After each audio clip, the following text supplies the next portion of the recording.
Dzień dobry, witam bardzo serdecznie w kolejnym odcinku Ballad i Romansów. Kochani, dzisiaj o dosyć trudnym temacie i takim temacie, który trudno ogarnąć w kilka minut, ale spróbujmy, dlatego że to jest, myślę, coś bardzo ważnego. Otóż wzięło mi się to z takiego przekonania ogólnoludzkiego, o którym słyszałem już bardzo wiele razy w życiu, że prawdziwa miłość to jest taka miłość, taka niezwykle intensywna, że ludzie są tak strasznie blisko, że tak bardzo są związani, tak są tęsknią i tak dalej. To się wyraża szczególnie w takim jednym wyrażeniu. To bardzo często słyszę, kiedy umiera na przykład jakaś taka starsza osoba z małżeństwa. W sensie była babcia i dziadek, no i babcia umarła, no i dziadek umarł na przykład 2 tygodnie później. Wtedy ludzie mówią, że on ją właśnie tak bardzo kochał i tak bardzo za nią tęsknił, że po prostu już się nie mógł doczekać i po prostu no tak umarł. W sensie nie to, że tam coś się zrobił, ale że jakby miłość już nie wytrzymała i to jest takie piękne. I ludzie mówią, Boże, jak oni się kochali. Otóż chciałbym powiedzieć, nie, to nieprawda. Do tego dziadka i do tej babci wrócimy na końcu, ale to nieprawda. To jest rzecz, która może oznaczać w miłości coś bardzo niedobrego.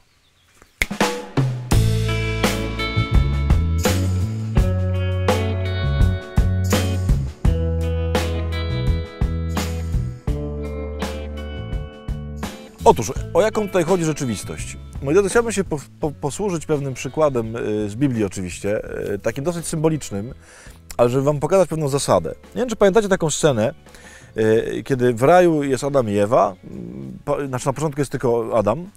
Adam zasypia, Pan Bóg go tam, no właśnie, wprowadza w narkozę. Jak pamiętacie, z jego boku wyprowadził Ewę. W sensie wyjął żebro Adama i na tym żebrze tam coś tam podokładał i zbudował Ewę. I postawił ich potem naprzeciwko siebie. No i tam są te zachwyty, tam Adam się zachwyca Ewą, Ewa tam przyjmuje te komplementy, Pan mówi, teraz będziecie małżeństwem, że teraz ty opuścisz ojca i matkę, w ogóle to jest dosyć ciekawe, bo oni nie mieli ojca i matki, ale Pan Bóg mówi, że opuścisz ojca i matkę i tak dalej. I to jest takie w ogóle super. Tylko tam mi się najbardziej podoba jeden fragmencik. Może pamiętacie, że jak Pan Bóg wyjął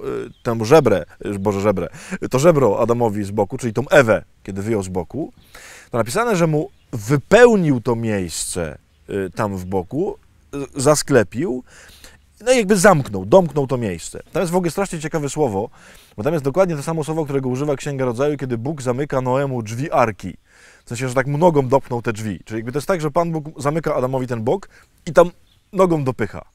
I jakby takie pytanie się rodzi, jak się to czyta, czemu Pan Bóg tak szczelnie zamyka ten bok? I kiedyś czytałem w pewnym komentarzu, ktoś to napisał, już nie pamiętam kto, że Pan Bóg mu to domknął po to, żeby tam Ewa z powrotem nie wlazła. Tak jakby chciała wejść z powrotem. I co to mogłoby symbolicznie znaczyć? Zobaczcie, że może być jeden człowiek z drugim człowiekiem tak blisko i tak złączony, że wręcz ten człowiek jakby jest częścią tego człowieka. I co mówi Pan Bóg? To jest niedobre, to jest niezdrowe. To jest coś, co powoduje, że związek nie może wyjść.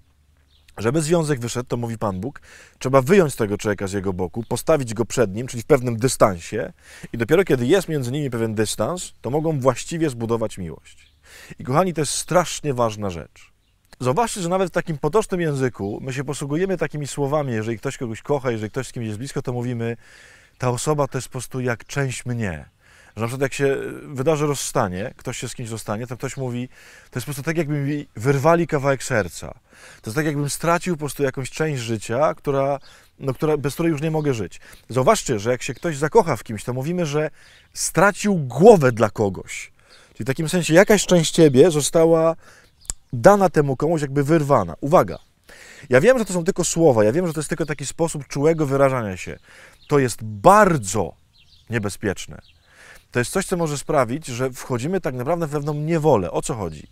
Można z drugiej osoby, ja wiem, że to jest najbardziej oczywista prawda świata, tylko że niestety najbardziej oczywiste prawdy świata, to my wszyscy ciągle wpadamy, w sensie jako w błędy. Że można z drugiej osoby zrobić absolutnego bożka. I jeżeli masz chłopaka, dziewczynę i sobie myślisz tak, najgorszą rzeczą w życiu, jaka mi się może przydarzyć, to jest taka, że on mnie opuści, że on mnie zostawi. To uważaj, bo może się dzieje coś bardzo niedobrego w twoim sercu. I uwaga, chcę, żebyście mnie dobrze zrozumieli. Nie chodzi mi o to, że prawdziwa miłość to jest taka, że człowiekowi nie zależy. Jesteś, to fajnie, nie macie, to nie ma, to fajnie. Możesz sobie w każdej chwili odejść. Oczywiście, że nie. To nie o to chodzi. Tylko, moi drodzy, naszym wypełnieniem nie jest drugi człowiek.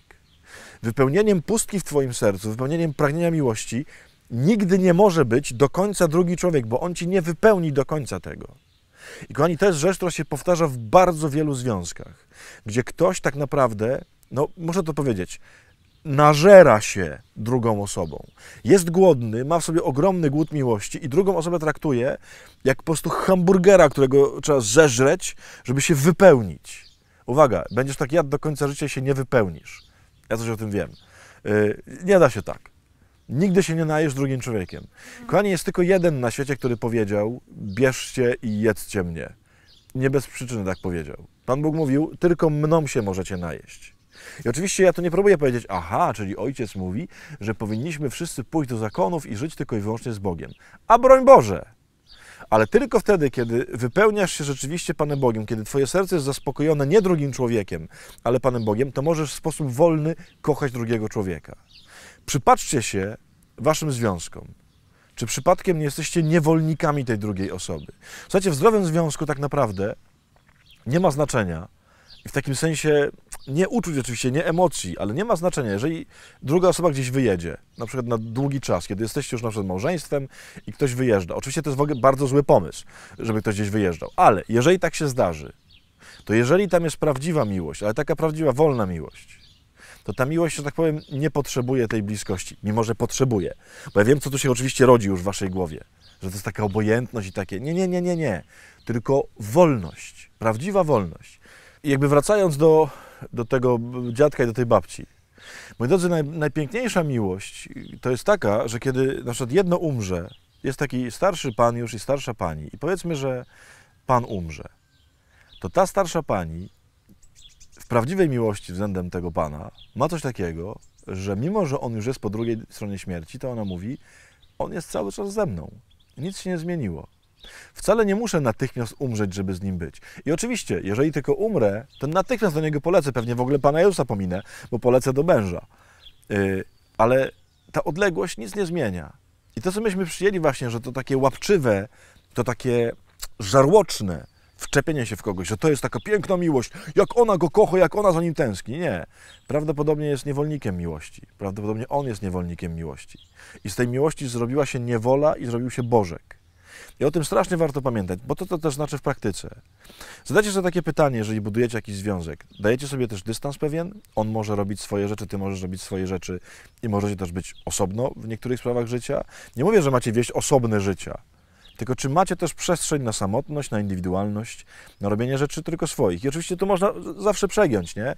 Kiedy potem na przykład męża, czy tam chłopaka, czy narzeczonego tak naprawdę nie ma cały czas narzeczoną, bo on mówi: musisz mi pozwolić na wolność. Nie, wszystko ma swoją miarę, wszystko ma swój czas, wszystko ma swoją intensywność, ale musi być również w związku dystans, wolność, odległość, nieuzależnienie od drugiej strony. I to jest fundamentalnie ważne.